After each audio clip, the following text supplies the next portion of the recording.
Alex and Anka. I haven't been able to read for a while. I've been busy. And I hope you guys are doing good. Alexa turned down the soft white. I hope you guys are doing good, and I miss you.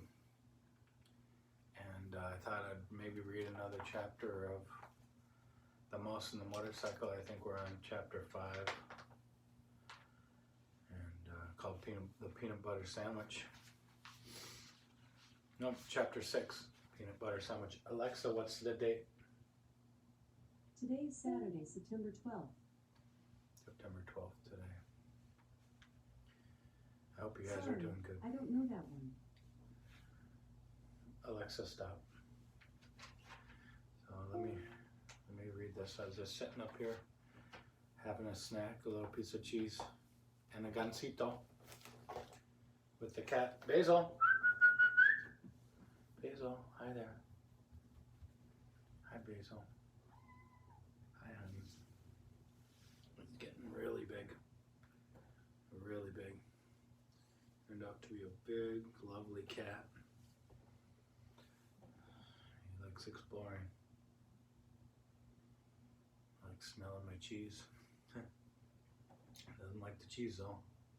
He doesn't eat human food at all. He's only interested in his cat food. I checked out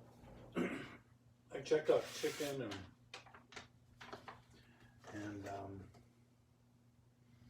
turkey. I tried to give him a few snacks, but he's only interested in cat food. Basil, Basil, come here, honey. Come here, honey. Come here, honey. What are you doing? Come up here. Come up here. All right, I'll go ahead and start reading. I can't really read without glasses anymore. Don't scratch that. Don't scratch that, Basil. I'll have to put a pair of glasses on. I hope you can hear me good enough. We're in chapter 6, A Peanut Butter Sandwich, and there's a little picture of it right there. A hand with the mouse. Looks like he's catching or throwing the mouse or something. I told you to be careful, scolded Keith when his parents had gone to dress Ralph and had crawled down his arm into his hand. It wasn't my fault the door blew shut. Ralph jumped from the hand to the bedspread. Though Keith was a friendly boy, even a generous one, Ralph still did not like the feel of skin against his paws. It must be terrible to go through life without fur and such a nuisance, having to wear clothes that had to be washed and drip dried. Ralph knew about drip drying. Many were the drops of water from skirts and slips that he had dodged going in and out of his mouse hole. He didn't have to stay out so long, Keith pointed out as he began to dress. What's the use of having a motorcycle if you can't go tearing around and staying out late? Ralph asked reasonably. You don't have a motorcycle, said Keith. I just let you use mine. And you better be careful. I like that motorcycle, and I don't want anything to happen to it. I'll take care of it, promised Ralph, somewhat chastened. I don't want anything to happen to it either. It's going to be harder to get a chance to ride it now that my mother has seen you, said Keith. She's a terribly good housekeeper, and she's sure to complain to the management. Speaking of breakfast, you people are too tidy, complained Ralph. I'm not getting enough to eat around here. You don't leave any crumbs. I never thought of it, said Keith. What would you like to eat? Ralph was astounded. This was the first time in his life anyone had asked him what he would like to eat. It had always been a question of what he could get his paws on. Basil. Basil.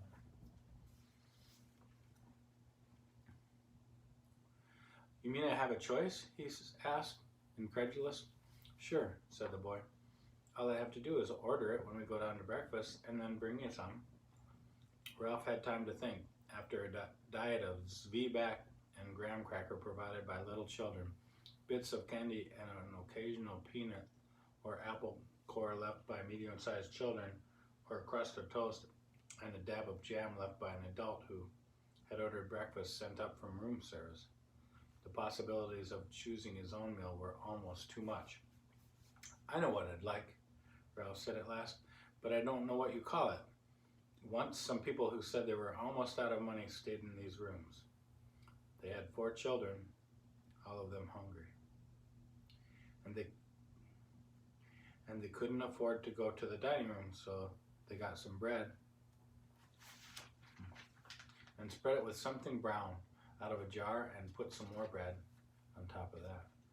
They whispered all the time they were eating because they didn't want the maid or the bellboy to know they were having a meal in their room. Afterwards, they all got down on their hands and knees and picked up every single crumb on the carpet so no one would guess they had eaten in their rooms. It was a great disappointment. It smelled good, like peanuts, only better. The boy laughed. "It was a peanut butter sandwich." "Sure, I'll bring you a peanut butter sandwich, or part of one. I'll eat part of it myself. It'll be kind of a funny breakfast, but I won't mind that." "Where will you leave it?" asked Ralph. Keith thought a minute. "Where do you live?" he asked. "In the knothole under the window." "No kidding?" Keith laughed. "That's the hole I poked my finger in last night." "I'll say you did," said Ralph. "Scared me out of a year's growth. Nobody has ever guessed it's a mouse hole because it's a knothole instead of a chewed hole." "I'll tell you what," said Keith. "I'll bring up part of a peanut butter sandwich and I'll poke it through the knothole." Just like room service, Ralph could not have been more pleased with the suggestion. What about the motorcycle?" he asked. "Where are you going to leave that?" "In my suitcase, I guess." "Oh, come on," pleaded Ralph. "Have a heart. I'll leave it someplace where I can get to it while you're out during the day. You're supposed to be in your mouse hole, asleep, not riding around in the daylight where people can see you." "Well, gee whiz, can a fellow even look at it?" asked Ralph. "I bet you look at big motorcycles yourself." "Yes, I do," admitted the boy. "Well, I'll leave it back under the bed like I said, but you promise not to ride it till after dark." "Scout's honor." Ralph jumped off the bed and ran into the knothole. Ralph's home was furnished with a clutter of things people drop on the floor of hotel rooms. Bits of Kleenex, hair, ravelings. His mother was always planning to straighten it out, but she never got around to it. She was always too busy fussing and worrying. Now, as Ralph expected, she was dividing rye crisp crumbs among his squeaky bunch of little brothers and sisters while she waited to scold him. There's a picture of Ralph, and he's sniffing the sandwich here. Sniffing the peanut butter sandwich. And there's a little picture of it looks like Ralph's mom feeding the kids there.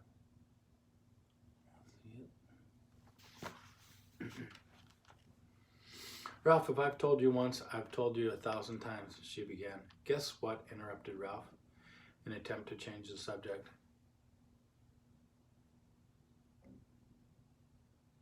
"Somebody in 215 is going to bring us a real peanut butter sandwich." Ralph cried, his frightened mother. "You haven't been associating with people?" Just a boy," said Ralph, deciding to keep the complete story out of the dangers and the glories of the past night to himself. He wouldn't hurt us. He likes mice." "But he's a person," said his mother. "That doesn't mean he has to be bad," said Ralph. "Just like Pop used to say, people shouldn't say all mice are timid just because some mice are. Or that all mice play when the cat's away just because some do." "Just the same, Ralph," said his mother, "I do wish you would be careful with whom you associate with. I'm so afraid that you'll fall with the wrong sort of friends." "I'm growing up," said Ralph. "I'm getting too old to hang out with a mouse nest all the time. I want to go out and see the world. I want to go down on the ground floor and see the kitchen and the dining room and the storeroom and the garage cans out back." "Oh, Ralph," cried his mother, "not the ground floor. Not all the way down there. You aren't old enough." "Yes, I am," Ralph said stoutly. "There's no telling what you might run into down there. Mouse traps, cats, poison. Why, out by the garbage cans you might even be seen by an owl." "I don't care," Ralph said. "Someday I'm going downstairs." "But think of the owls," Ralph implored his mother. "We moved into the hotel because of the owls. It was after your Uncle Leroy disappeared and his bones were found in an owl pellet. Excuse me. The mother's mouse's plea was interrupted by the sound of Keith returning to 215. Now you'll see, said Ralph to his mother, and waited, anxious lest his friend let him down. Sure enough, Keith came to the knothole. Psst, he whispered, here it is. The waitress thought I was crazy, ordering a peanut butter sandwich along with my cornflakes for breakfast, but here it is. He stuffed half a sandwich, a bit at a time, in the hole where Ralph seized the pieces and pulled them all the way through. Listen, we're going to be gone most of the day. The dining room is packing us a picnic lunch, and we're going to drive along some of the back roads and visit some old mining towns. Thanks a lot, Ralph managed to say with his mouth watering. Have fun. See you tonight, said Keith. Have a good day's sleep. Ralph's mother couldn't help being impressed by the sight of that peanut butter sandwich. Just like room service, she marveled. Why, it's a peanut butter and jelly sandwich. It even has butter in it. I told you he would bring it. Ralph could not help boasting, but even though his mouth was full. And there he is, Ralph, eating that sandwich up. After sharing his feast with his squeaky little brothers and sisters, all of whom had trouble with peanut butter sticking to their teeth, Ralph curled up on a heap of shredded Kleenex and took a good long nap. He awoke refreshed. His first thought was of the motorcycle. He wondered if Keith really had remembered to leave it under the bed. He yawned and stretched and left by the way of the knothole. Room 215 was just as Ralph had last seen it. The bed had not been made, and there were no fresh towels by the wash basin. Ralph ducked under the sheets and blankets and tumbled off the side of the bed, and there in the dim light he caught a gleam of the chromium exhaust pipes. Keith had trusted him after all. He walked across the carpet and took hold of the hand grips once more. They felt just right in his paws, and he longed to be off, speeding around the threadbare spots on the carpet. Hi, Basil. But a promise was a promise. Keith had kept his promise about the peanut butter sandwich. Ralph would keep his about not riding the motorcycle in the daytime. He tried to satisfy himself by walking around the motorcycle in the dim light under the bed, admiring all over again the sleek design of the machine. Ralph was lost in admiration and daydreams of speed and power when suddenly the door opened and the maid entered. It was too late to make a dash for the mouse hole. The maid stripped the blankets and sheets from the bed, shedding under unwelcome light on Ralph and the motorcycle. Her feet in white sneakers moved lightly as she gathered up the sheets and pillowcases and towels and dropped them with a soft plop behind an open door. The next thing Ralph knew, he was hearing familiar, dreaded footsteps coming down the hall, steps he had learned to fear when he was a tiny mouse. It was the head housekeeper, the woman who was in charge of all the maids in the hotel. He recognized her steps and, hi, honey. Hi, Basil. Hi there.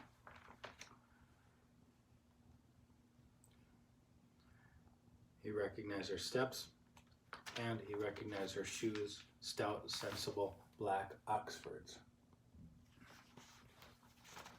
Nothing was ever clean enough for the head housekeeper, and Ralph's whole family lived in dread lest she discover their mouse hole. Now he held his breath, hoping that she would go down the hall, but no, she stopped to room 15. Good morning, Marjorie. The housekeeper spoke crisply to the maid. Be sure you clean 215 and 216 very thoroughly this morning. There's been a complaint from the guests. They suspect mice. Yes, ma'am, said the maid. Continued the housekeeper, in all the corners of the closet. Please report any evidence of mice, and be sure you vacuum under the beds. You have been getting careless lately. With that, she walked briskly down the hall. Old grouch, muttered the maid, as she reached into the hall for something that produced a sound that struck terror in Ralph's heart. It was the clang of vacuum cleaner attachments banging together. It'd be scary for Ralph, hiding under the bed with that vacuum cleaner. The next chapter 7 is the vacuum cleaner, and there's Ralph. Looks like he's trying to outrun the vacuum. Well, that's it for now. I hope you guys are doing good. I miss you. miss you with all my heart. I love you. Annika's old sunglasses here. 3D ones. Remember the 3D movie we went together? Yeah. I love you too. I'm always here.